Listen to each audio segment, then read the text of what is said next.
The Mary Mac Show, where we will be talking about your feelings, experiences, and pain following the death of a loved one.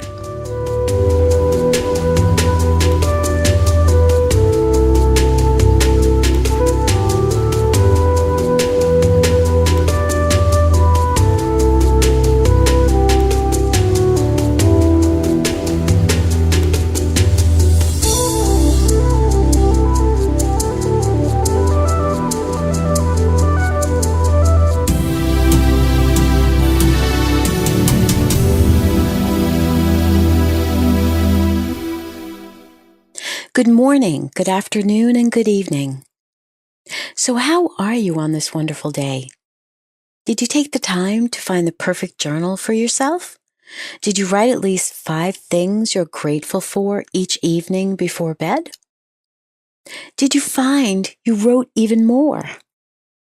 Or did you feel stuck and you didn't choose one at all? Did you think, oh, this is not going to help me?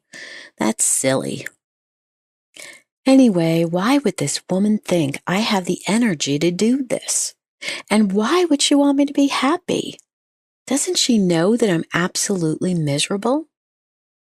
That I can barely get out of bed in the morning and let alone try to feel happy? Doesn't she know I'm struggling just to make my obligations each day, go to work? Doesn't she know that this is one of, or maybe even the hardest thing that I've had to endure? Well, the answer to most of those questions is, I do know. I know too well what you're going through because I've been there several times myself. And along the way, I found various ways to help myself and others, so now I'm sharing them with you.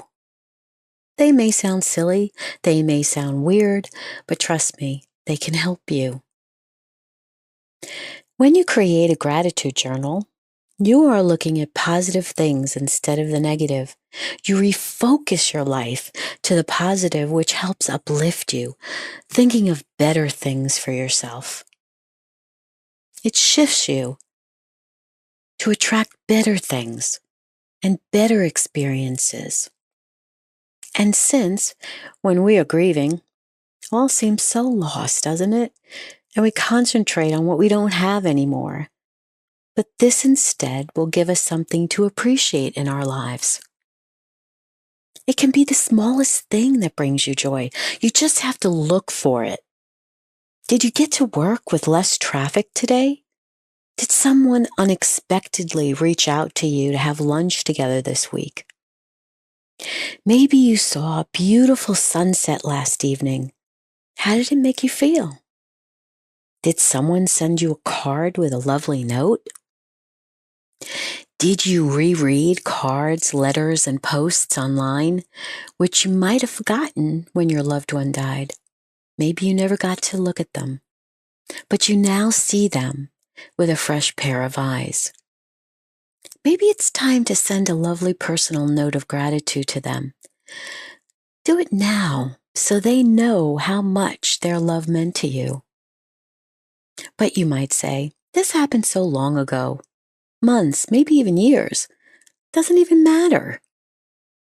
But now is your time to respond. They will be happy you did. See if they want to connect again for a drink or a snack. Rekindle their friendship. It doesn't have to be something long. It can just be a catch-up.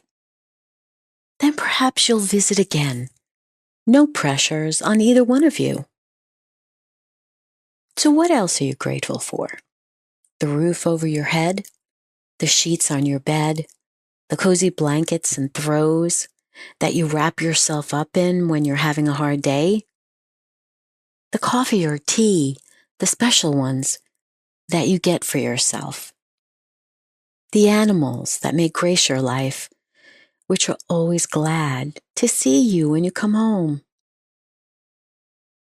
If, as you go through your day, you begin to acknowledge the good instead of the pain, the gain instead of the loss, the possibilities instead of the restrictions, you will begin to see a new perspective that you need, and you need it desperately. So if you haven't already, you need to find just the right journal for you, your gratitude journal. Look for one that uplifts you when you see it. You'll know the right one when your heart says to you, "Ah, that's the one to get." Now, to all you big, strong men out there, don't think that this is just a female thing. You are grieving too. You just feel you need to hide it more, that it's not masculine to show pain and sadness. But that's nonsense. You hurt too. You feel isolated too. Sometimes even more because it's not exactly what comes up for you when you're watching a game with the guys. So you need to do this even more. You need to grab a journal that resonates with you. Keep it in a safe place near the bed. Maybe it should go in the glove compartment in the car or the truck. And take the time to write in it every night, every day if you must, on the way home from work, secretly. But do it. Do it for yourself.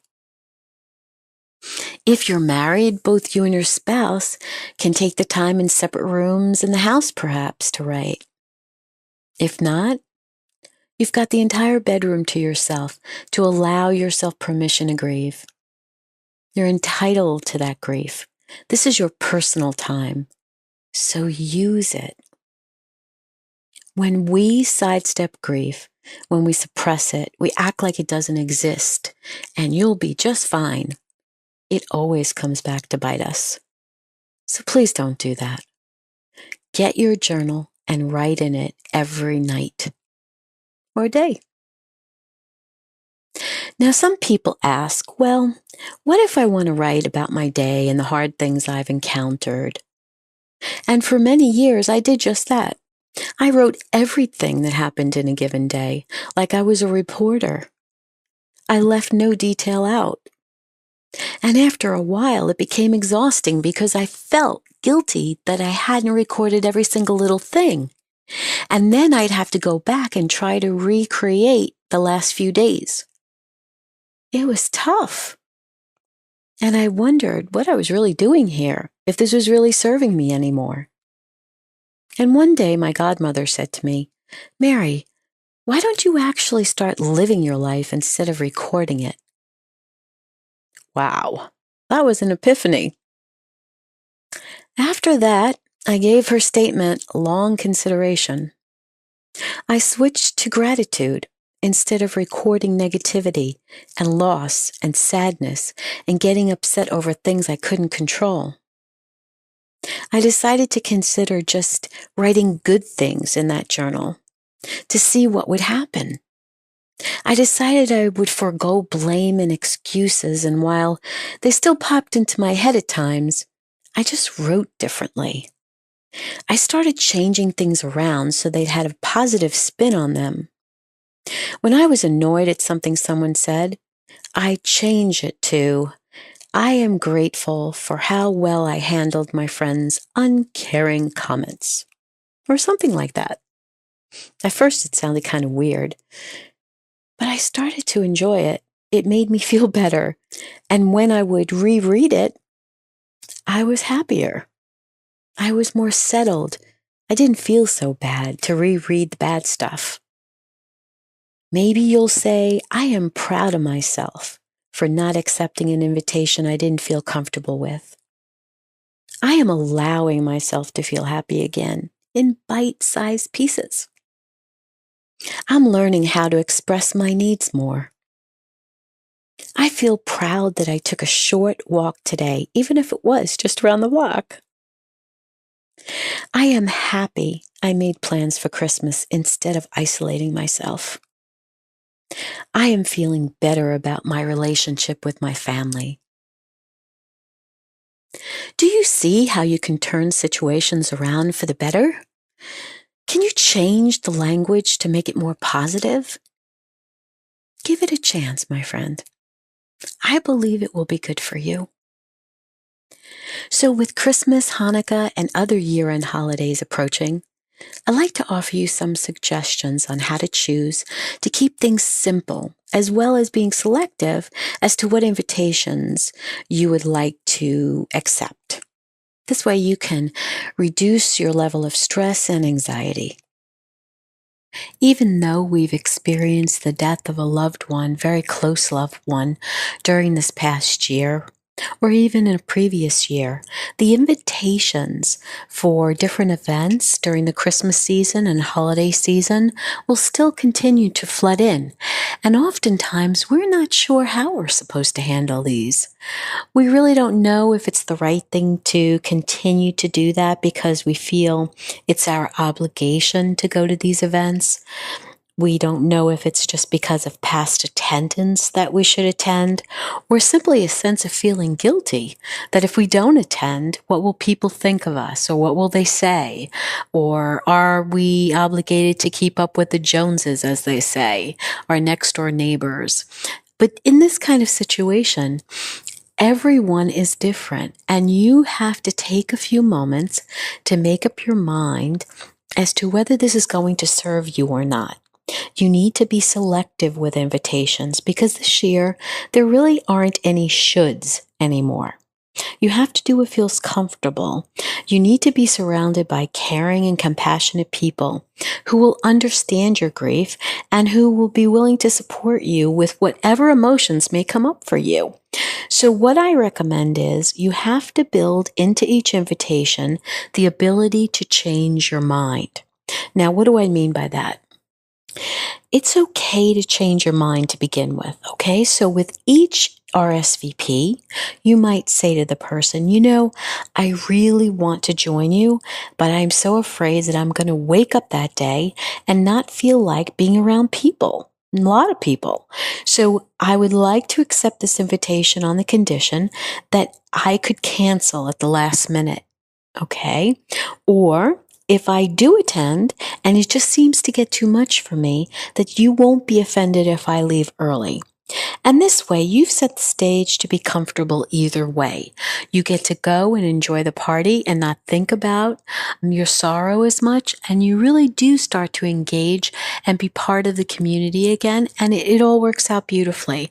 But this way, if you go and you find that it's just too overwhelming, the music is too much, there's too many people, the conversation is not flowing for you, and you just feel awkward, you get to go to your host or hostess and just simply say, I want to thank you so much for inviting me.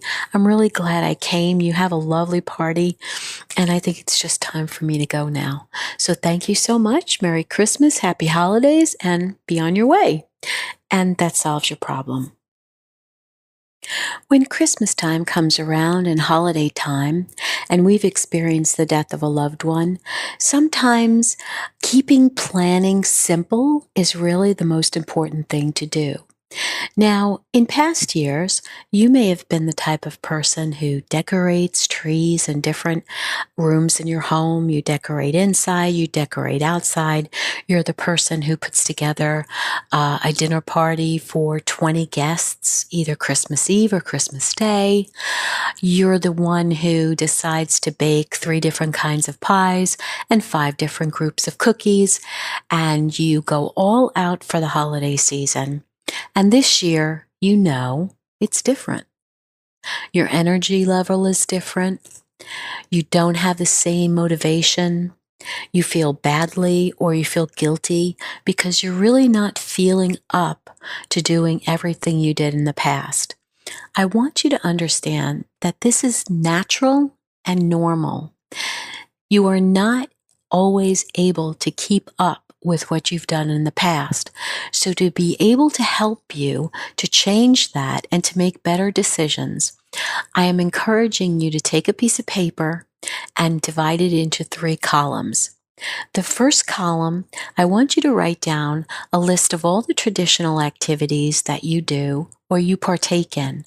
In the second column, I want you to write whether it feels good to you to continue those. Okay? So in the second column, you might say something like, this year, I don't have the motivation to cook dinner for 20 people. So write down what your feeling is in the second column for each of those things. But in the third column, I want you to give yourself the option of an alternative. So for instance, if you've been the one who's always had Christmas dinner for about 18 to 20 guests, the third column might say something like, can my sister handle it this year? Can my brother handle it this year? Could we go out to dinner possibly? Could everyone bring a dish so it's not so burdensome on me alone? So try to think of options next to each of those activities in your column 3, and then just sit with the list and think it through. And reach out to others in your family and in your circle of friends and see how you might be able to eliminate or check off a lot of these activities or pass them on to someone else who would be glad to do this for you because they know that you're just not up to doing it this year. And I think that will give you a sense of relief, a sense of feeling unburdened, and it's just a matter of writing it all down, looking it all over, thinking it all through, and asking others to help you. There's nothing wrong with asking others to help. You need that help this year. It's important that you do that for yourself. If you need more help leading up to Christmas, you can grab my book called Holiday Grief, which is on my website, marymac.info. It's digital, so you can download it at any time and receive it immediately to your computer, tablet, or phone. Okay, so did you dance with me last week? Did you get up off your feet, shake your body in the car? Did you feel a little bit better? Did you think, this woman is wacky? Well, maybe so. I might be. But they say you have to be a little wacky to be sane in this world these days. But if you want to heal a bit more each day, you need to move your body. We need to stop plopping on the couch or in bed and somehow think that's the way to go. Let's just wait until all this passes and I'll feel better. But I'm here to tell you, you can go that route and all of a sudden several years will have passed and you don't feel any better than you do now. And that will not serve you. I don't want you to live in a bereaved shell your entire life. You don't want to make yourself a victim of sorts. Otherwise, you give up your life for theirs. Would they really want that? Of course not. You're entitled to a full life, a happy life. And stop shaking your head at me, because I can see you. You do. You might not feel like that right now, but I'm hoping to change that. And let's not get into the imagined guilt of feeling like you don't have a right to a great life because they aren't here any longer. Really? You want to forfeit your life for theirs? How is that going to help anyone? How is that going to help you? Exactly what is gained by thinking this way? Will it bring them back? Will it somehow change what happened? No. So stop it. If you get overly negative and critical, I want you to say, stop it, out loud, really big, and clap your hands once. So let's get up now and dance and really get into it. Breathe and move and smile and just go for it. Forget what people would say. They're not around anyway. This is for you.